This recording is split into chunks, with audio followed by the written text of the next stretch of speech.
મોરબીની લીલાપર ચોકડી પાસે આજે કમિશનરની સૂચનાથી મહાપાલિકાની ટીમ દ્વારા ડિમોલેશનની કામગીરી હાથ ધરવામાં આવી હતી। મોરબીના જુદા જુદા વિસ્તારોની અંદર મહાપાલિકાની ટીમ દ્વારા ગેરકાયદેસર દબાણો ઉપર બુલડોઝર ફેરવવાની કામગીરી કરવામાં આવે છે। ત્યારે આજે મોરબીની લીલાપર ચોકડી પાસે 4 થી 5 જેટલી પાકી દુકાનો અને પાકા બાંધકામો તથા અન્ય કેબિનો સહિત કુલ મળીને 15 થી વધુ ગેરકાયદેસર દબાણો જે હતા તે દબાણોને ત્યાંથી તોડી પાડવામાં આવ્યા છે અને જગ્યાને ખુલ્લી કરવામાં આવી છે। વધુમાં મ્યુનિસિપલ કમિશનર સ્વપ્નિલ ખરેએ માહિતી આપતા જણાવ્યું હતું કે મોરબી શહેરના જુદા જુદા વિસ્તારોની અંદર રોડ રસ્તાની આસપાસમાં કરવામાં આવેલા દબાણોને દૂર કરવા માટેની કામગીરી ચાલી રહી છે અને જે ગેરકાયદેસર બાંધકામો છે તેને તોડવામાં આવી રહ્યા છે।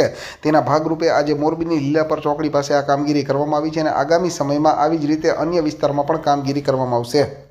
લીલાપર રોડ જે મોરબી શહેરથી લઈને લીલાપર ગામ સુધીનો રોડ છે એમાં ગયા 2 વીક પહેલાં અમે કાર્યવાહી કરેલી હતી।